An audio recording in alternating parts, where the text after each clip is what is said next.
continuar con el siguiente tema. Ya vamos a hablar aquí sobre la hipotermia neonatal y el monitoreo cerebral en el neonato asfíctico. Hablamos de la hipotermia neonatal, es una hipotermia terapéutica que es inducida en estos casos de asfixia perinatal.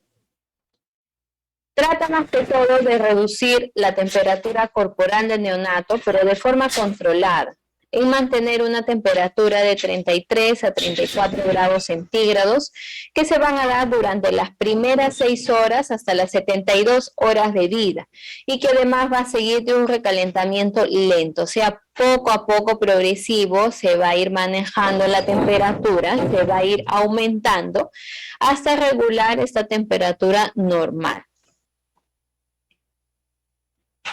¿Cómo funciona la terapia de hipotermia?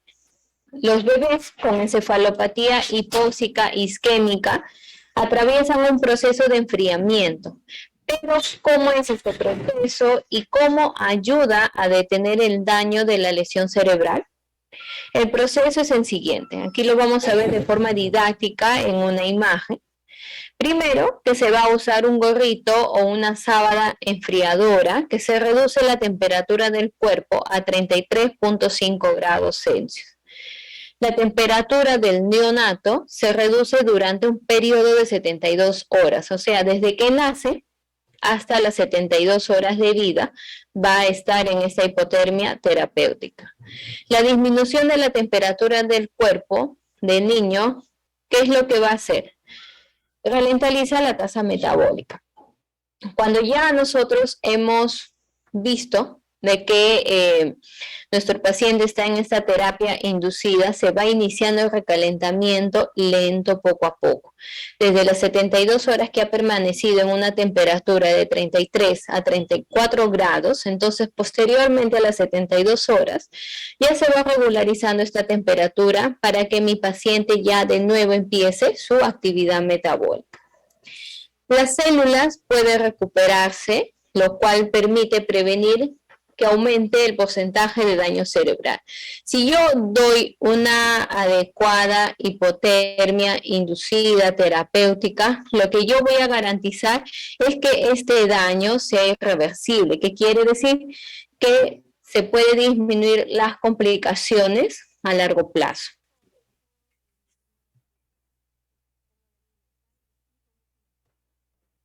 La hipotermia terapéutica es efectiva en los problemas perinatales agudos, más que en los problemas antenatales crónicos. Entonces, cuando yo hablo de problemas agudos, quiere decir que inicialmente se va a dar esta terapéutica de la hipotermia inducida.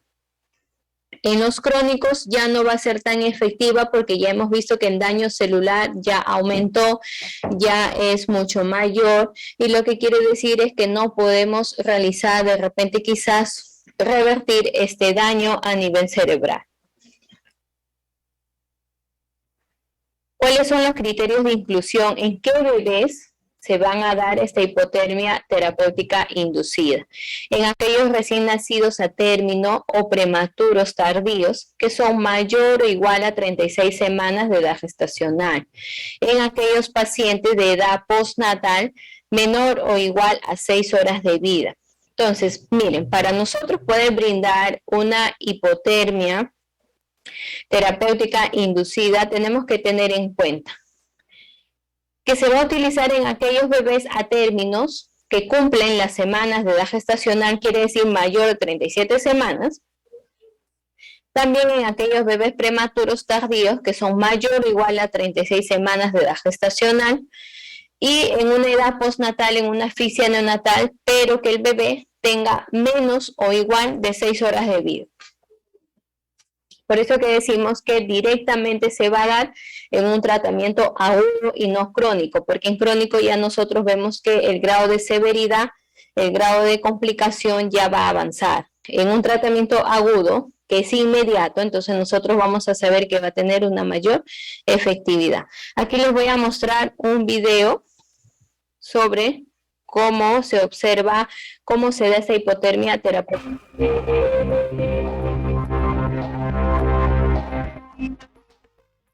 Cuando en un parto surgen complicaciones que hacen que el bebé sufra de asfixia, es trascendental la reacción del equipo de neonatología. Las primeras horas de vida del bebé son determinantes para conseguir que el riego sanguíneo llegue con normalidad al cerebro. Una buena estrategia de neuroprotección del pequeño minimizará las consecuencias y le asegurará una mejor calidad de vida. En Valdecilla, la unidad de neonatología lleva a cabo una técnica que está dando buenos resultados si se aplica en las 6 primeras horas de vida, la hipotermia terapéutica, una técnica que evita una reacción en cascada de muerte neuronal, y para la que es necesario disponer de los medios técnicos adecuados y de profesionales muy cualificados. En el caso de Valdecilla, el equipo de la unidad entrena en el hospital virtual con este simulador neonatal Magdalena y se da asistencia a toda Cantabria. Son técnicas que solo se hacen en unidades de cuidados intensivos donde hay suficiente experiencia de los profesionales. Entonces, cuando el niño nace fuera, nosotros estamos en la Comunidad de Cantabria, aquí puede haber nacido un niño en otras clínicas periféricas, ¿no? Es muy importante que llegue en las primeras 6 horas de vida para coger esa ventana terapéutica. La protección del cerebro del bebé comienza desde el mismo momento de nacer. Se comprueban los niveles de oxígeno, glucosa, tensión arterial y se monitoriza su función cerebral. En el caso de encefalopatía moderada o severa, se activa la hipotermia mediante un sistema de manta de agua y servocontrol. Para que el bebé no sufra malestar, se le seda. El niño se mantiene 72 horas frío y luego ya se le pasa despacito, siempre se le recalienta hasta llegar a la normotermia, que son 36 grados y medio. Pasados unos días y para conocer cómo va a ser la evolución a largo plazo, cuentan con la colaboración del Servicio de Neuroradiología y Anestesiología. Realizan una resonancia magnética al pequeño paciente que gracias a la hipotermia terapéutica habrá podido sortear las consecuencias más graves de su accidentada llegada al mundo.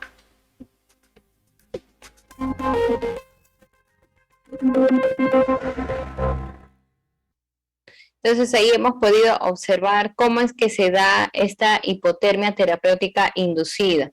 Vemos que consta de un equipo, de una manta térmica en las cuales permite tener un mayor contacto y se va a regular esta temperatura. Además contiene agua, se echa lo que es el agua estéril, el agua destilada, para que se pueda proyectar este enfriamiento, lo que permite un manejo de la temperatura ideal de 33 a 34 grados centígrados. Además es importante también que el paciente cuando está en una incubadora se apague por el momento la incubadora para que pueda recibir todo este aprovechamiento de la hipotermia terapéutica inducida. En servocuna no habría ningún problema, solamente tendríamos que colocar el sensor de temperatura corporal para tener un mejor monitoreo. Entonces, en esta terapéutica de la hipotermia inducida, ¿qué criterios clínicos se debe de cumplir? Lo que nosotros tenemos que tener en cuenta para poder colocar, tenemos criterio A, criterio B o el criterio C. En el criterio A, nosotros colocamos o consideramos que el paciente necesita una hipotermia terapéutica inducida en aquellos pacientes que tienen gases arteriales del cordón umbilical con un pH menor o igual a 7, o un déficit de base mayor o igual a 16. Ya nosotros hemos visto que esto va a funcionar durante los primeros 20 minutos de vida, o sea que esos valores de la muestra de los cordón umbilical van a ser efectivos solamente en ese tiempo, porque nos van a dar la estabilidad o el estado inicial del paciente cuando ha pasado por este proceso de asfixia perinatal. Los gases que nosotros podemos observar, ¿cuáles son? Son el pH, la presión del CO2, el bicarbonato, vemos también la presión del oxígeno, que son aquellos que van a ser evaluados y que además van a ser clasificados de acuerdo a su puntuación y a sus valores, tanto en los neonatos a término, los pretérminos y los extremos prematuros. Pero teniendo en cuenta cuáles son los pacientes que van a ser incluidos en esta hipotermia inducida. En el criterio B ya nosotros vamos a evaluar aquellos gases postnatales de la primera hora de vida, con un pH de 7 a 7.15, un déficit de base de 10 a 15.9, más una historia de un evento perinatal agudo que se suma una puntuación de Apgar menor o igual a los 5, que tengan una puntuación de 5 puntos a los primeros 5 minutos o al menos a los 10 minutos de ventilación a presión positiva. En el criterio C ya se va a obtener mediante un examen neurológico que va a ser detallado en el recién nacido. Viene el médico interconsultante de neurología, en las cuales realiza una evaluación y da por el diagnóstico médico. Además que en este criterio C, en este examen neurológico, es bien detallado, la doctora llega inmediatamente a realizar este examen, que consta de 2 fases, la fase de observación y de manipulación activa. En la fase de observación se evalúa la actividad espontánea, se evalúa la postura, la frecuencia cardíaca y la respiración. En la fase de manipulación activa se evalúa el estado, si está despierto o está aplicando estímulos para valorar la actividad de respuesta respecto al nivel de conciencia, de tono de succión, reflejo de Moro y reacción pupilar. ¿Qué criterios se van a definir el grado de encefalopatía? Ya lo hemos visto por la escala de Sarnat.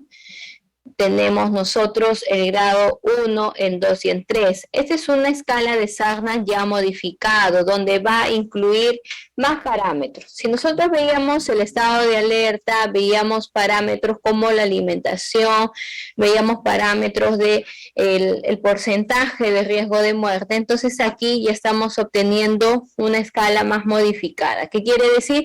Que vamos a evaluar nivel de conciencia, actividad espontánea, la postura, si tiene una leve extensión completa, descerebración, que eso lo vemos cuando ya hay un daño, un grado más severo a nivel cerebral. Evaluamos lo que es en tono, los reflejos primitivos de succión, de Moro, el sistema autonómico, que quiere decir que se evalúan ya las pupilas, la frecuencia cardíaca y la respiración. Entonces aquí ya vemos nosotros que es un Sarnat más modificado, que nos permite poder evaluar pupilas, lo que no evaluábamos nosotros en la anterior escala de Sarnat, pero que hoy en día ya ha sido modificado, es decir, ha incluido más parámetros que nos permiten a nosotros seguir evaluando.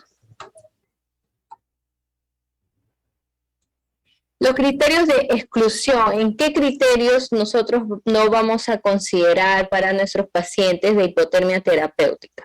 En aquellos neonatos ya moribundos, en aquellos neonatos con evidencia de compromiso, que sea severo a nivel craneal al nacer, o las hemorragias intraparenquimatosas severas con muy mal pronóstico en el neurodesarrollo. Hablamos del parénquima cerebral.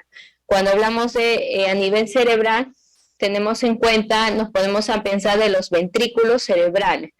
Los ventrículos, que son 4, y cuando ya vemos nosotros que hay un sangrado a nivel parenquimatoso, a nivel del parénquima, ya vemos que el grado de mal pronóstico en neurodesarrollo, que tiene mayor secuelas, es a nivel de este sangrado.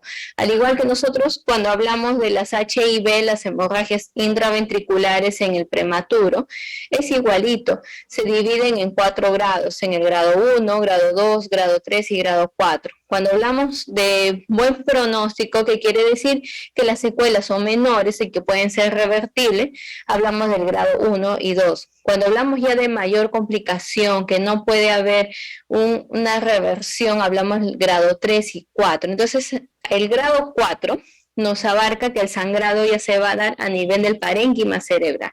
Entonces, si nosotros hablamos aquí de una hemorragia a nivel del parénquima cerebral, pero que ya es severo, entonces ya en estos bebitos pues no va a haber una mayor actividad de flujo sanguíneo, ni tampoco va a poder contribuir con este aporte o apoyo de la hipotermia terapéutica inducida.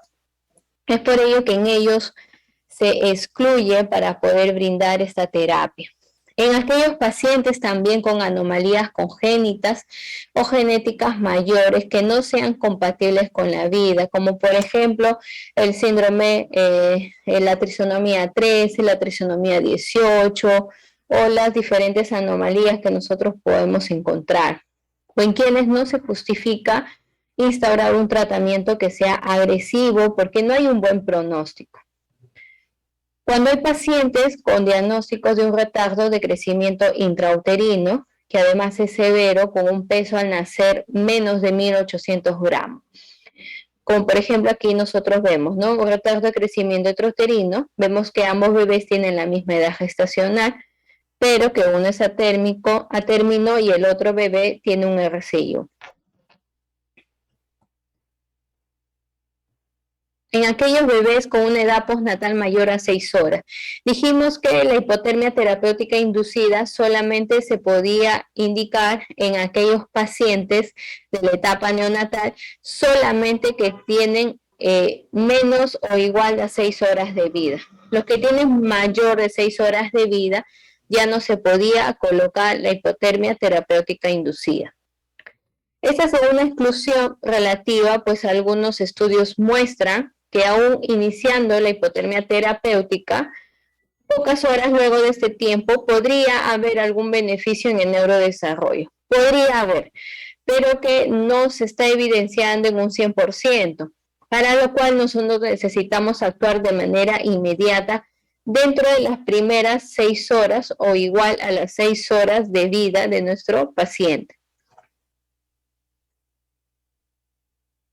En aquellos prematuros menor de 36 semanas de edad gestacional, en general la hipotermia terapéutica está contraindicada porque aumenta la mortalidad.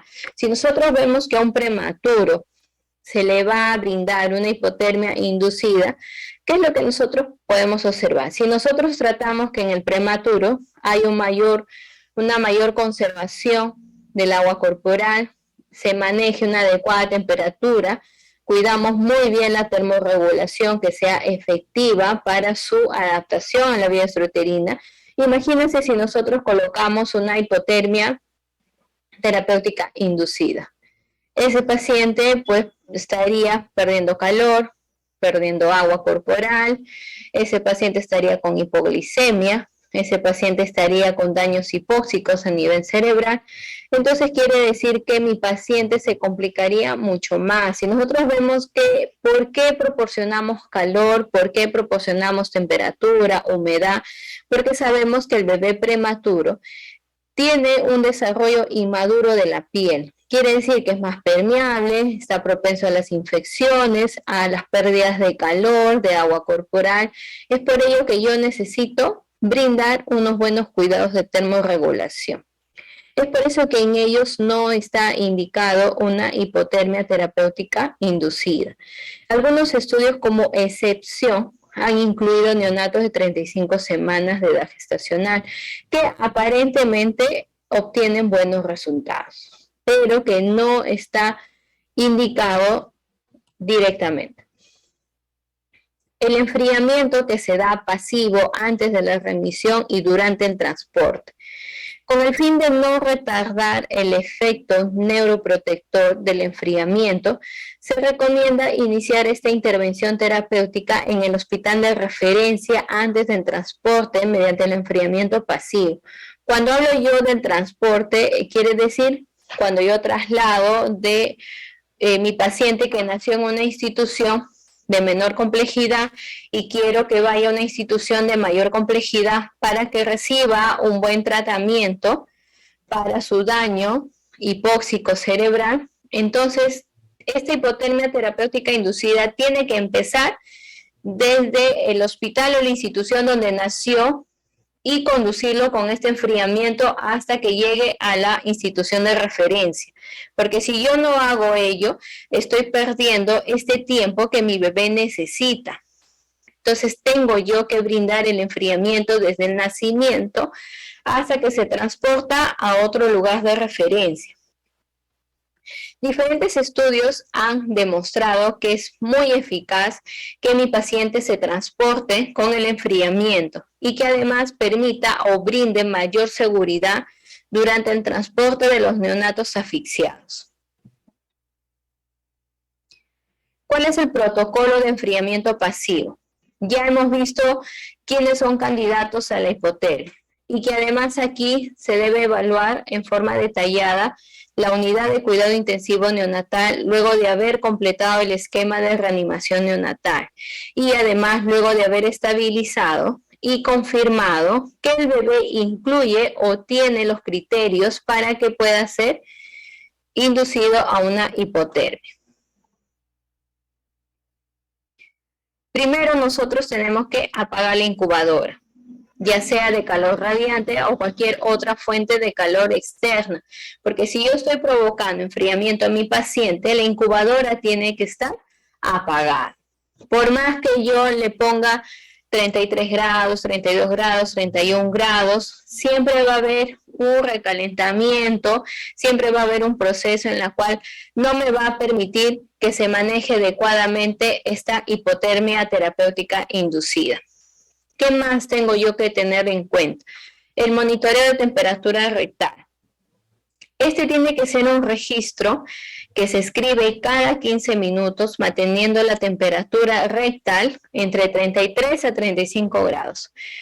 Siempre debemos de manejar un formato en los cuales anotemos en qué hora estamos tomando la temperatura rectal, porque es la única que nos va a indicar una temperatura central. Entonces vamos anotando cada 15 minutos cuánto fue sus valores de temperatura, cuánto ha sido su frecuencia cardíaca, cuánto han sido sus constantes vitales, que también vamos a tenerlo nosotros en cuenta en nuestra hoja de monitoreo. Pero que es importante que yo anote en un formato que va a ser aparte del que yo tengo de mis valores de las constantes vitales, que yo anote el monitoreo de la temperatura rectal. Tanto de temperatura rectal tiene y a cuánto de temperatura yo estoy registrando en mi equipo. El transporte en la incubadora, cuando nosotros transportamos al paciente desde la unidad de referencia, desde donde nació, para que se vaya a otro lugar de mayor complejidad, o que yo lo transporte desde sala de partos o sala de operaciones hasta la unidad de cuidados intensivos. Este transporte en la incubadora tiene que ser cerrado y tiene que estar apagado, así tal cual vemos en la imagen, apagado, que nos va a permitir utilizarlo como fuente de calor en caso de ser necesario. Si la temperatura rectal es menor de 33 grados centígrados, ¿qué es lo que tenemos que hacer? Un enfriamiento excesivo. Quiere decir que es necesario prender la incubadora de transporte hasta que la temperatura sea mayor de 33 grados. O sea, si mi paciente está totalmente frío, si está con menos de 33 grados, supongamos, está con una temperatura de 30 grados, entonces yo tengo que prender la incubadora para que mi paciente regule esa temperatura hasta 33 grados, porque ese es mi objetivo. Mi objetivo no es que mientras más frío, yo le voy a ayudar a contribuir a revertir ese daño hipóxico. No, la temperatura ideal es de 33 a 34 grados centígrados. Es por eso que si mi bebé está en menos de 33 grados, inmediatamente yo voy a prender la incubadora y voy a tratar de regular. Si la temperatura rectal es mayor de 35 grados, entonces aquí ya es necesario aplicar el enfriamiento activo. ¿Qué quiere decir? La colocación de las pilas refrigerantes alrededor del cuerpo sin contacto directo con la piel, hasta que la temperatura sea menor de 34 grados. Entonces, si ya mi bebé está en 35 grados, inmediatamente yo tengo que provocar este enfriamiento. Pero esto hablamos nosotros de aquello enfriamiento o lo que yo pueda colocar mientras se da el transporte, porque cuando ya llega a la unidad de cuidado intensivo, ya tiene todo el equipamiento para esta hipotermia terapéutica. Pero durante el transporte yo tengo que tener pilas refrigerantes, o también puedo tener lo que utilizamos como bloques de hielo, pero que no van a ir directo a la piel de bebé, sino van a ir envueltitos con un pañal de Bombacy que le permita además disminuir esta temperatura, porque lo que yo quiero es actuar inmediatamente durante las primeras 72 horas. Tener en cuenta además la disponibilidad del equipo, tanto del equipo de transporte como registrar el inicio del enfriamiento pasivo. Esto se da siempre y cuando tenemos que lograr el objetivo de llegar al centro de la hipotermia antes de las 6 horas de vida postnatal. Ya sabemos que esto, mediante el transporte y este enfriamiento postnatal, se da en las primeras 6 horas de vida. Pasadas las 6 horas de vida, ya el paciente no puede recibir una hipotermia terapéutica inducida, porque ya está presentando un grado de severidad que no va a ayudar a permitir a revertir este daño. Es por ello que el transporte, si mi paciente nació en una institución de menor complejidad, yo tengo que llegar antes de las 6 horas de vida que cumpla mi bebé. Si llego durante las 6 horas de vida, inmediatamente se introduce la hipotermia terapéutica inducida. Pero si llego pasadas las 6 horas, entonces no habría manera de colocarle en esta hipotermia terapéutica inducida porque no va a surgir mayor efecto. Es por ello que tenemos que tener en cuenta en la medición de los tiempos. ¿Cuál es el protocolo de manejo de la hipotermia terapéutica desde el enfriamiento hasta el recalentamiento? Hablamos desde el enfriamiento, desde que yo voy a producir una hipotermia terapéutica inducida de 33 a 34 grados, hasta el recalentamiento. ¿Cómo es el recalentamiento? Que pasan las 72 horas del enfriamiento y yo voy aumentando de poco en poco la temperatura hasta llegar a los 36 grados. 36.5 grados centígrados, que es lo normal de la temperatura de todos, tanto en el neonato como en el adulto. Entonces yo tengo que empezar de esta forma. Pasadas las 72 horas, iniciar el recalentamiento. La asfixia perinatal tiene un impacto a nivel multiorgánico porque hemos visto nosotros que daña todos los órganos principales, tales como el cerebro, el corazón, como los pulmones, los riñones, los intestinos, el estómago, que van a ser una falla multiorgánica, pero al cual se agrega la encefalopatía aguda. Un manejo estandarizado bajo protocolos unificados de los pacientes bajo la hipotermia terapéutica va a mejorar los resultados, tanto de sobrevida como de pronóstico neurológico, siempre y cuando nosotros actuemos inmediatamente. ¿Cuáles son los sistemas de enfriamiento? Se han utilizado 2 métodos de enfriamiento para esta hipotermia terapéutica. El enfriamiento cefálico selectivo. Este es más difícil de mantener la temperatura cerebral. El enfriamiento corporal total, que es más fácil de preparar y usar y tiene un mejor acceso al monitoreo cerebral. Entonces, si yo hablo del enfriamiento, hablamos de un enfriamiento cefálico selectivo en aquellas instituciones o países que utilizan esos protectores de gel que permiten un mejor enfriamiento a nivel cerebral, pero que es más difícil de mantener la temperatura central, porque sabemos que la temperatura central todo va al manejo desde el nivel cerebral. Pero si hacemos un enfriamiento corporal total, es más fácil de preparar y usar y tiene un mejor acceso al monitoreo cerebral, porque lo que se da como cuidados de enfermería, viene un personal de enfermería a la unidad que es especializada en los electroencefalogramas y vienen a tomar los monitoreos cerebrales para que puedan determinar alguna anormalidad, alguna anomalía que se tiene que verificar en esa situación. Aquí tenemos los 2 sistemas, el sistema de enfriamiento que hablábamos a nivel cerebral selectivo, cuando se utilizan protectores de gel a nivel de la cabecita, que permiten realizar un enfriamiento más rápido, pero que nos va a impedir mantener una temperatura central de 33 a 34 grados. Hablamos de otro enfriamiento selectivo, porque hablamos a nivel corporal total, y que nos permite tener la cabecita libre para los controles de encefalograma. El manejo del neonato. ¿Cuál es el manejo? Mi bebé ya está en una hipotermia servocontrolada, entonces, ¿qué medidas y recomendaciones yo debo de tener en cuenta?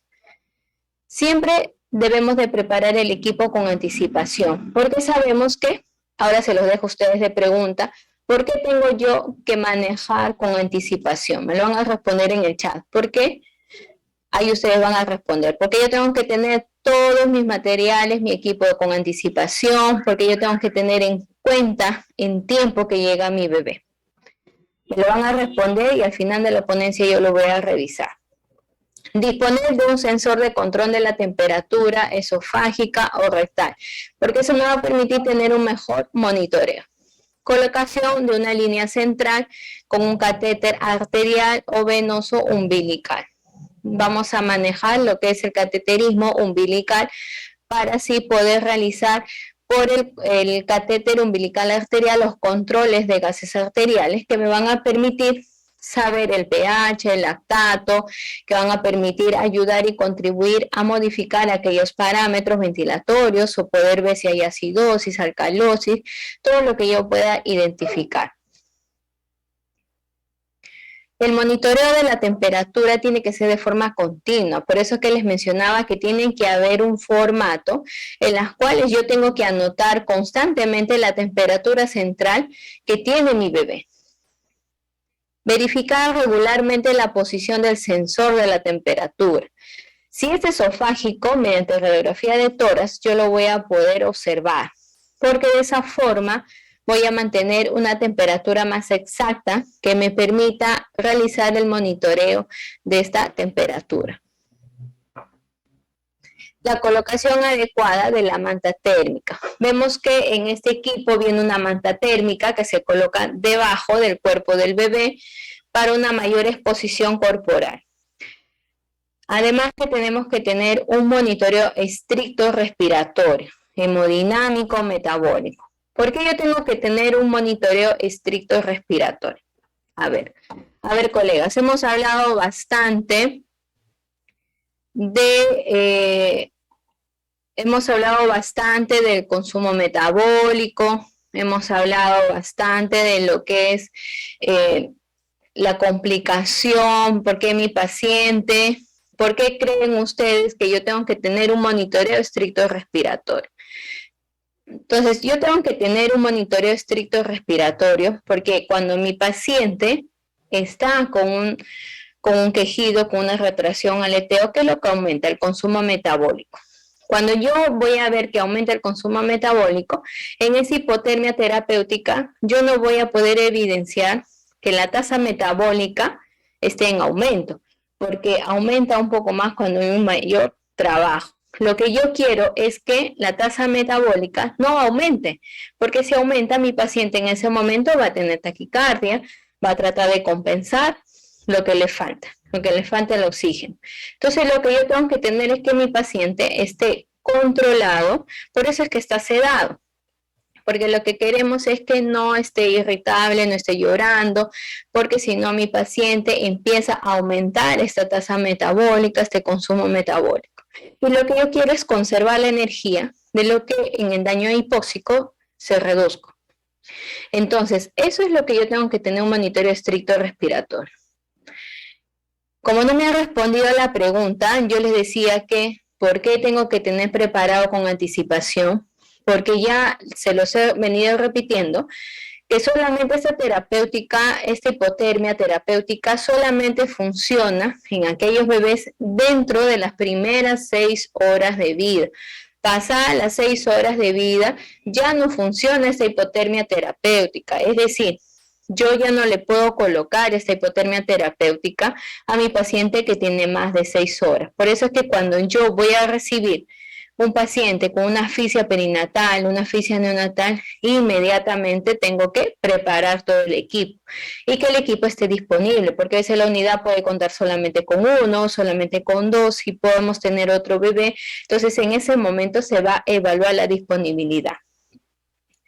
Comunicar a la familia sobre el procedimiento, trata de explicarle a la mamá sobre los posibles efectos secundarios, que idealmente llenen un consentimiento informado, estricto y específico.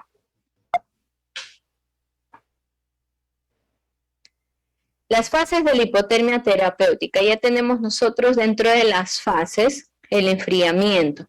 El objetivo es reducir la temperatura central de 33 a 34 grados centígrados en 30 y 40 minutos para luego mantener la temperatura objetivo. Eso quiere decir que en esos minutos al inicio yo voy a tener de tiempo para regular la temperatura, pero que mi paciente va a estar en un enfriamiento por 72 horas. Este enfriamiento debe ser lento. Yo no debo de enfriar a mi paciente de manera progresiva, sino tiene que ser cuidadoso con una necesidad de un frío mayor de 50%, o si esto aumenta, mayor de 30% sobre el valor inicial, debido al riesgo que existe de hipertensión pulmonar neonatal.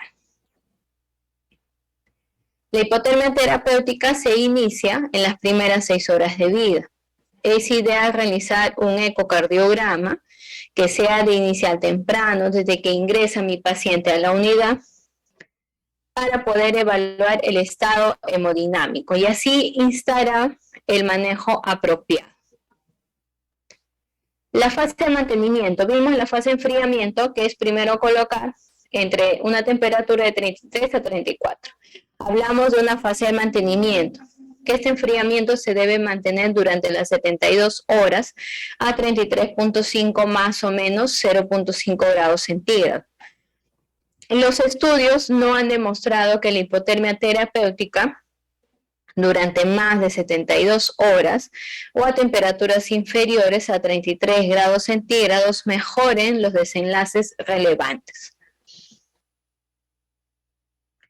La inducción y el mantenimiento de la hipotermia en el neonato con encefalopatía hipóxica isquémica podrían producir estrés, disconfort, dolor, lo que implica que en ciertas situaciones es necesario aliviar, porque no queremos nosotros aumentar el consumo metabólico. Muchos protocolos internacionales incluyen el uso de la pseudoanalgesia, por eso es que los pacientes necesitan estar sedados durante las primeras 72 horas que dure este enfriamiento. La sedación con derivados opioides en los neonatos con encefalopatía hipóxica isquémica, ya sea moderada o sea grave, tienen que ser tratados con hipotermia, que podría disminuir el riesgo de muerte o discapacidad grave. Luego de lograrse la temperatura objetivo, el esfuerzo se debe centrar en evitar las lesiones cutáneas y el desplazamiento del sensor de la temperatura central. Entonces, cuando yo ya estabilizado a mi paciente, lo que yo debo de evitar las lesiones cutáneas. Tengo que preservar la piel de mi paciente, tengo que evitar estas lesiones, porque estas lesiones ya sabemos que van a provocar unas infecciones intrahospitalarias. Cuando hay una infección intrahospitalaria va a producir fiebres, lo que puede interrumpir mi tratamiento de la hipotermia terapéutica. La fase de recalentamiento. Entonces ya vimos fase de enfriamiento, de mantenimiento y ahora de recalentamiento. Eso quiere decir que cuando ya mi paciente pasó las 72 horas, yo tengo que volver lento, progresivo, el recalentamiento hasta lograr los 36.5 grados de forma progresiva. No quiere decir que ya pasó 72 horas, ya le subo la temperatura de la incubadora a 36 grados. No. Yo voy valorando la temperatura de mi paciente y voy titulando la temperatura de la incubadora o servocuna en donde se encuentre mi bebé. El recalentamiento debe producirse lentamente en 6 horas a una velocidad de 0.5 grados. O sea, yo voy a aumentar 0.5 en 1 hora, puedo aumentar luego 0.5. Cuando veo que ya voy tomando las temperaturas axilares, entonces veo ya que poco a poco mi paciente ya está aumentando. Conforme va aumentando, le voy monitorizando esa temperatura en la incubadora. En una etapa cuando ya vemos que es crítico, especialmente para los niños con una encefalopatía hipóxica grave, en la que fácilmente se puede producir un desacoplamiento entre el aporte y el consumo de oxígeno, ahí nosotros podemos observar que la hipotermia terapéutica o la monitorización hemodinámica son esenciales, porque yo voy a tener que guiarme además también de la frecuencia cardíaca, voy a tener que guiarme también de la presión arterial, entonces todo ello va a implicar mayor manejo. Una vez que ya se finaliza el recalentamiento y ya alcancé dentro de las 6 horas posteriores los 36.5 grados centígrados de temperatura central, ya puedo retirar el sensor de temperatura y prender el incubador. Cuando yo veo que mi paciente ya está alcanzando esta temperatura, entonces es importante que yo mantenga un monitoreo hemodinámico, que quiere decir que yo voy a seguir controlando la presión arterial, porque los inotrópicos van a ir retirándose lentamente, progresivo, la sedación de igual manera, la ventilación mecánica también. Todo ello va a implicar un mejor manejo continuo. El monitoreo neurológico es demasiado importante, además forma parte integral del paciente con asfixia perinatal. Tenemos la espectrometría que es cercana al infrarrojo. Este es un método de monitorización no invasiva en la cual permite identificar la saturación de oxígeno en hemoglobina tisular, donde se realiza un balance entre la hemoglobina oxigenada y la hemoglobina desoxigenada, para finalmente expresar un valor numérico en donde la interpretación va a depender de las variables, como por ejemplo de la entrega tisular de oxígeno, del transporte tisular de oxígeno y la extracción tisular de oxígeno.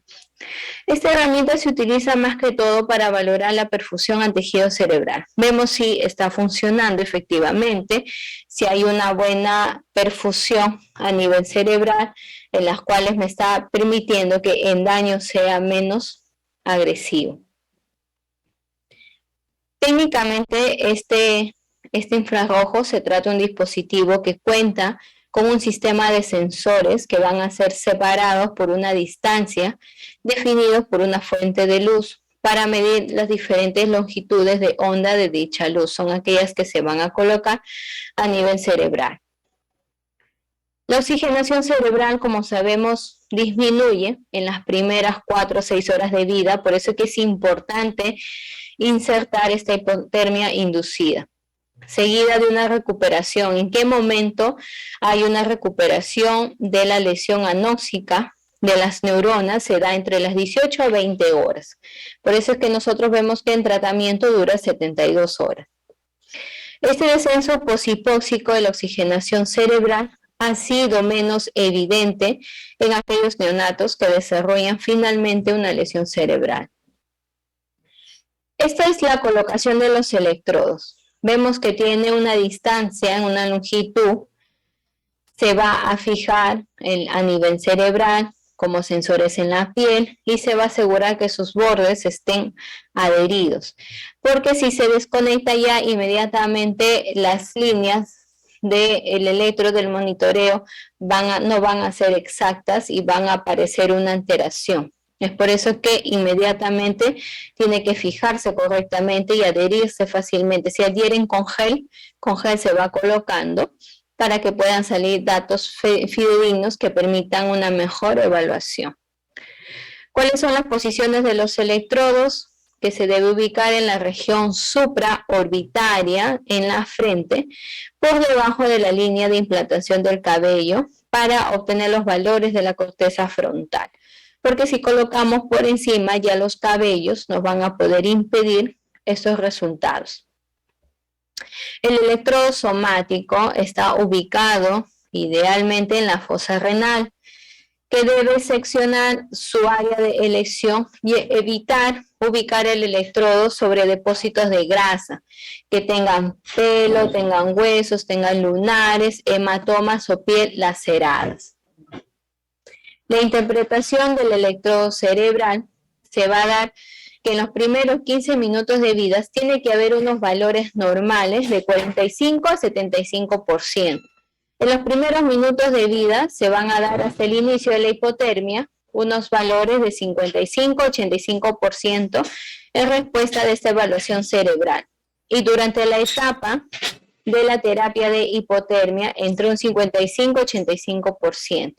Y al finalizar la terapia también se tiene que obtener entre 55 y 85%, que es el resultado más de la mitad esperado para nosotros poder seguir evaluando qué tan efectivo es la hipotermia terapéutica.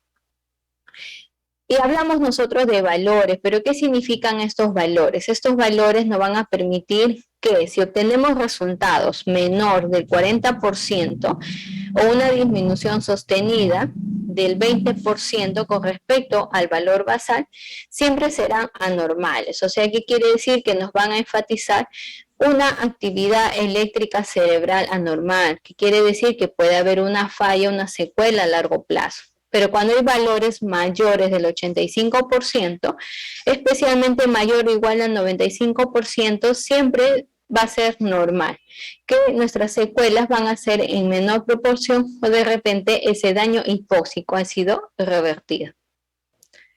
El electroencefalografía también se utiliza para la monitorización cerebral neonatal, pero en el caso específico de la encefalopatía hipóxico-isquémica, donde su utilidad incluye los siguientes aspectos, que va a incluir identificar la presencia de encefalopatía cuando la condición clínica del paciente no lo permite, como por ejemplo cuando hay una sedación profunda.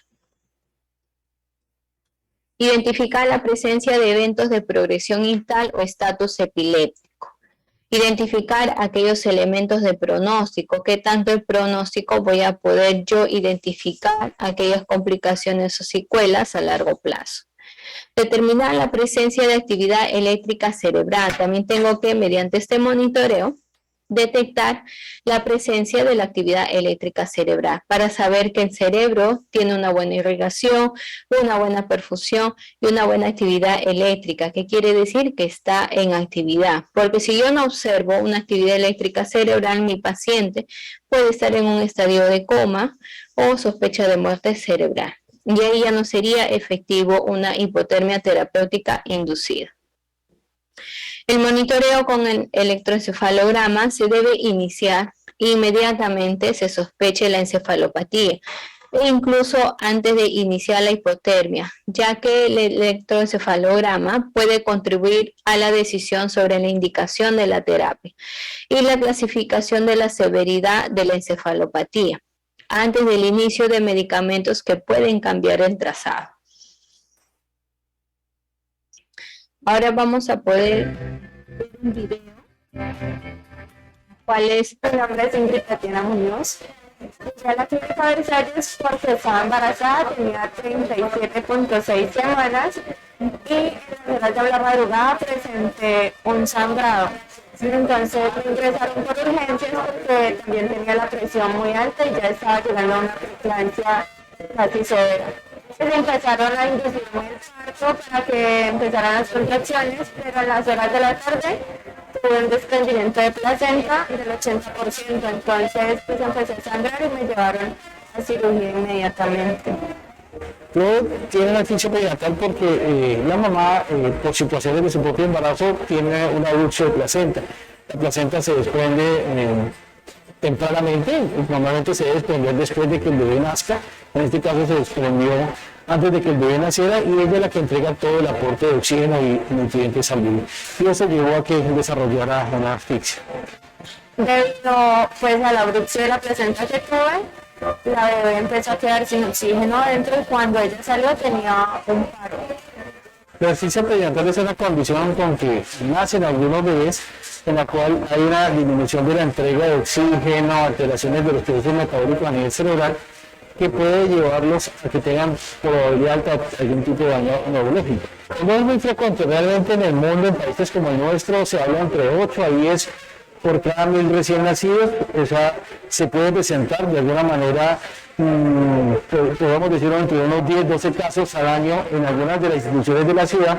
Lo que me dijeron es que cuando la niña nació, los dos pues, le pusieron un equipo, no sé bien qué era, como un traje, para que el cuerpo de ella mantuviera frío y el cerebro se pudiera mantener también. Ya previendo esto, la clínica está preparada para recibir a estos bebés. Ha instaurado un equipo que se llama equipo de hipotermia.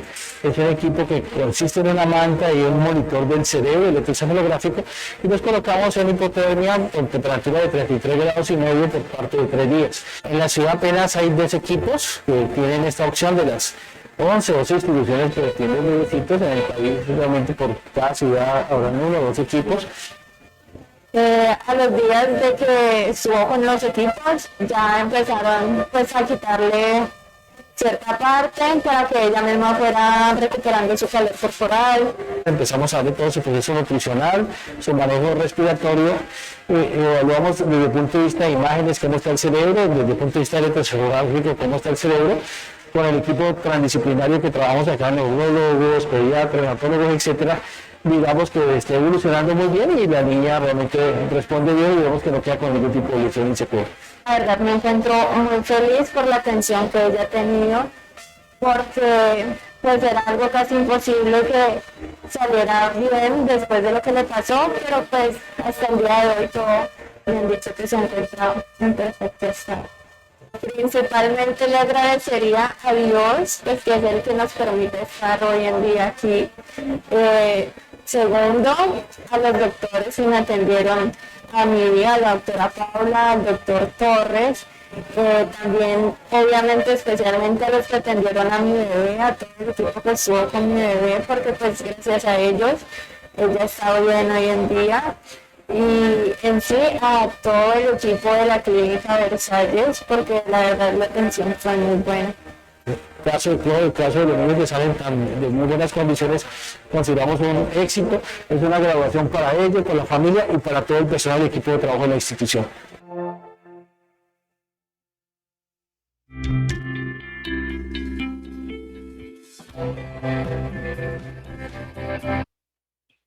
Entonces, con ese video he querido plasmar cómo es la vivencia de un bebé con una encefalopatía hipóxica isquémica que se da por la asfixia perinatal.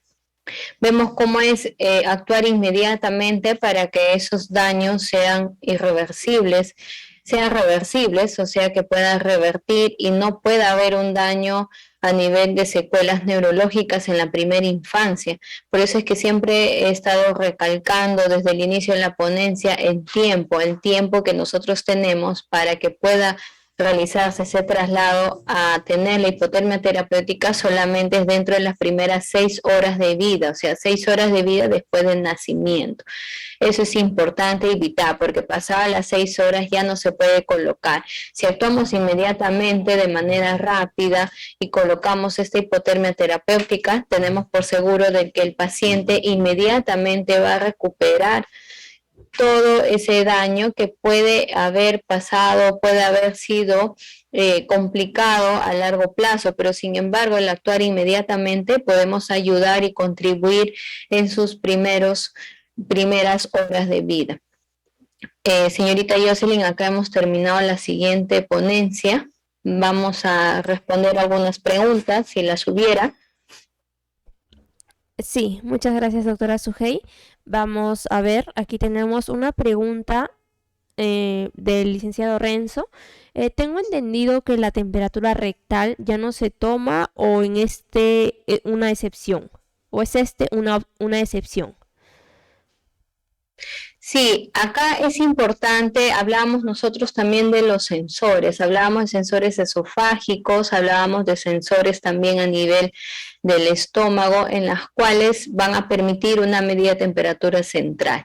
Si en caso no las hubiera, podríamos tomar, porque la temperatura axilar no nos va a brindar una temperatura central.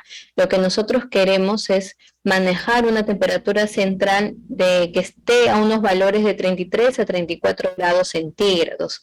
Eso es un dato más importante y verídico porque nos va a permitir brindar una buena temperatura. Entonces, en estos casos sí sería importante, si en caso no tuviéramos nuestros sensores a nivel esofágico, como ya lo hemos mencionado, a nivel también abdominal, en las cuales lo podemos ver por radiografía. Entonces, es importante tener este monitoreo de la temperatura rectal, porque es la única que nos va a brindar una temperatura central.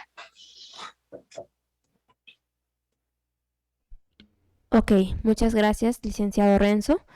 Vamos a seguir esperando si hay más preguntas, consultas con respecto a los dos temas que acaba de exponer la doctora Sujei.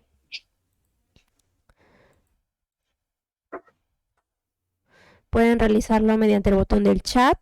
Recuerden, también pueden levantar la mano para poder activarles el micro. Y también las preguntas y respuestas, ¿no? El botón está dispuesto para ustedes para que puedan realizar sus respectivas consultas. Sí, estuve esperando más bien las respuestas que le hice la pregunta y no las pudieron responder sobre el tiempo que tengo que yo tener en cuenta para poder introducir esta hipotermia terapéutica. Es que es importante saber, porque a veces en el transporte neonatal de la unidad donde nació el paciente, desde esa institución hasta una institución de mayor complejidad, a veces demanda tiempo. Imagínense que si viene de provincia, entonces el tiempo es vital para poder nosotros administrar y colocar en una hipotermia terapéutica. Por eso es que les recalcaba que es importante dentro de las primeras 6 horas de vida. De esa forma nosotros vamos a contribuir. Sin embargo, recalcar nomás que toda actuación inmediatamente siempre es en beneficio del paciente. Ok, muchas gracias. Tenemos aquí una consulta o una acotación, ¿no? De la licenciada Elizabeth. Dice, no deben pasar más de 6 horas para el inicio de la hipotermia terapéutica. Es lo que Claro, eso es lo que les estaba preguntando, ¿no? Les dije, ¿por qué yo tengo que tener todos mis materiales con anticipación? Y esa era la respuesta, ¿no? Que no debe de pasar más de 6 horas de nacimiento. O sea que dentro de las primeras 6 horas yo tengo que colocar esta hipotermia terapéutica. Muy bien, tenemos aquí dos manitas levantadas de la licenciada Elizabeth y Rosana. Vamos primero con la licenciada Elizabeth, vamos a activarle el micro. Muy bien, licenciada Elizabeth, ya puede activar su micro para poder comentarnos.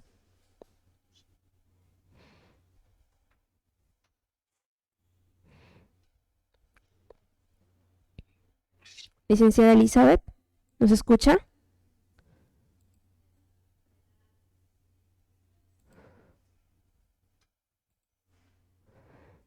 Bueno, vamos entonces con la licenciada Rosana. A ver, licenciada Rosana, ya está prendido su audio.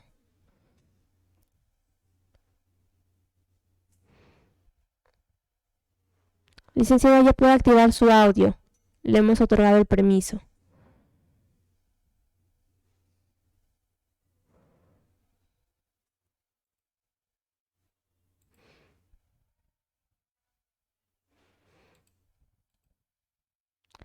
Licenciada Rosana, ¿nos escucha? Ya, ¿ya me escucha? Sí, claro, la escuchamos. Ya.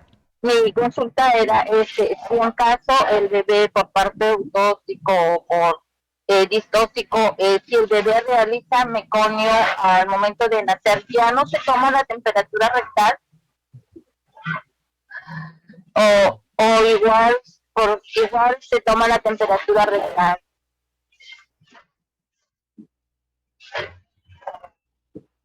Ya, cuando el bebé nace, nosotros siempre tenemos que tener en cuenta la permeabilidad anal, ¿verdad? Siempre tenemos que realizar esa permeabilidad anal. Así mi bebé ya ha hecho meconio o no, porque a veces pueden haber fístulas. Entonces las fístulas a veces pueden confundir el anito permeable. Entonces lo que siempre tenemos que hacer es la permeabilidad anal. Así ha hecho meconio, sea sufrimiento fetal, líquido meconial amniótico, tenemos que tener en cuenta ello, la permeabilidad anal, que se puede realizar con el termómetro o también con una sondita orogástrica o las que ustedes tengan, que sea súper delgada, que permita también el ingreso y ver la presencia de la deposición, pero sí la tenemos que realizar, porque a veces encontramos fístulas, como por ejemplo los bebés con síndrome de Down tienen pequeñas fístulas que hacen deposición por esa fístula casi a nivel del rectito y eso puede confundir. Ya, mi inquietud era porque creo que también la persona quería escrita consulta porque una colega me dijo que casi ahora ya no se tomaba la temperatura rectal. Entonces mi pregunta era, pero yo pienso que siempre hay que ver, como usted dice, licenciada, por la permeabilidad, ¿no? Entonces sí le tomamos. Ya, gracias. Sí, licenciada, porque también podemos observar aquellas fístulas que a veces confunden. A veces el bebé hace popó, pero no tiene un ano permeable, pero tiene una pequeña fístula en las cuales se evidencia la deposición. Por eso es importante realizar la permeabilidad anal siempre. Muchas gracias por responderme mi inquietud, licenciada. No, licenciada, no hay de qué. Ok, muchas gracias, licenciada Rosana. Vamos con una pregunta desde Facebook de parte de Alexandra. Ella nos comenta, ¿qué diagnóstico de enfermería plantearía en relación a las convulsiones?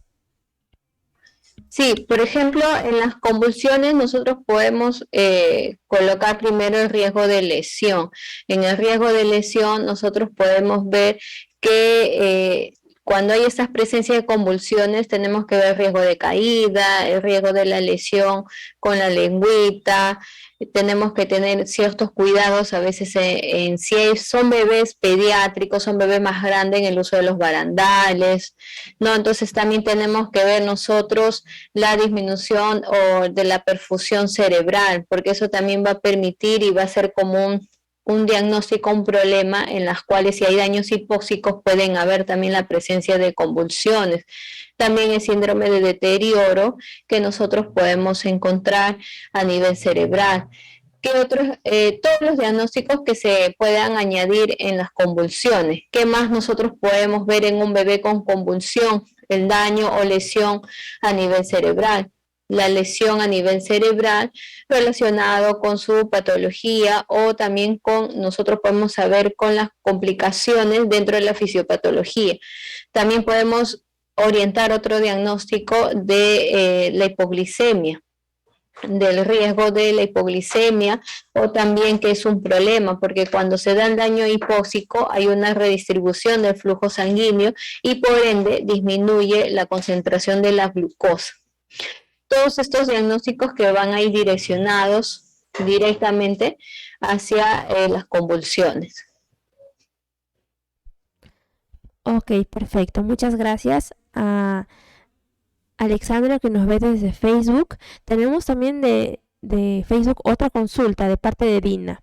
Nos dice, una consulta para el control de la temperatura rectal. ¿Se hará con qué tipo de termómetro? Porque decían que ya no se puede usar los de mercurio.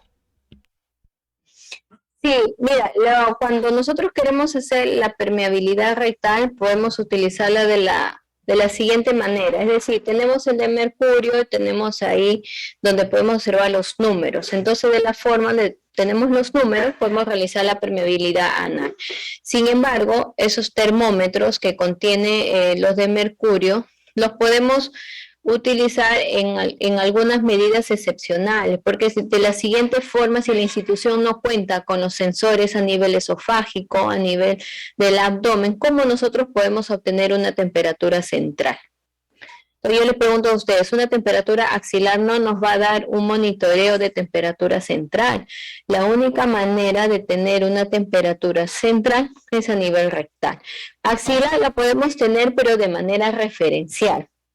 Pero en estos casos que dentro de las primeras 72 horas yo necesite tener un adecuado valor de temperatura central, entonces yo necesito monitorear. Si mi institución no cuenta con estos sensores esofágicos o estos sensores a nivel abdominal, que eso sí me permiten tener una temperatura central, ya no estaría yo controlando, sino estaría monitorizando. Entonces, si la institución no cuenta, entonces tendríamos que utilizar los que nosotros tenemos con suma precaución, con mucho cuidado, en las cuales necesitaríamos también ver que el termómetro esté en efectivas condiciones. Si yo veo que mi termómetro no está en efectivas condiciones, entonces definitivamente no le voy a poder utilizar con mi paciente. Es por ello que yo tengo que anticiparme ante cualquier complicación, pero no podemos tampoco exigir a que todas las instituciones cuenten con estos sensores esofágicos o estos sensores abdominales que lo he mencionado en la ponencia, que me permitan medir una temperatura central. Ok, muchas gracias de parte de Dina. Muchas gracias por tu pregunta. Vamos a seguir esperando que a ver si alguien de los participantes se anima a realizar otra consulta. Recuerden que también puede hacer una acotación, ¿no?, con respecto a sus experiencias.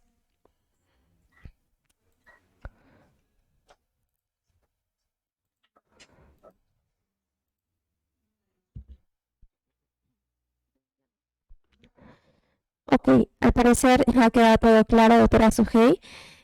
Ya culminaríamos esta segunda sesión de teoría del curso del día de hoy. Muchísimas gracias, doctora Sujei. Usted siempre tan linda siendo parte de la especialización. Le extrañamos y esperamos tenerla nuevamente en las oficinas. Sí, muchas gracias a CIS Especialización por siempre invitarme, gracias a las colegas que han participado tanto por el Zoom y por Facebook. Espero que haya sido una jornada el día de ayer y el de hoy muy fructífera para todas ustedes, con amplios conocimientos y también la experiencia que cada docente pueda tener. Muchas gracias por su participación y ya nos estaremos viendo en alguna otra oportunidad. Dios mediante. Sí.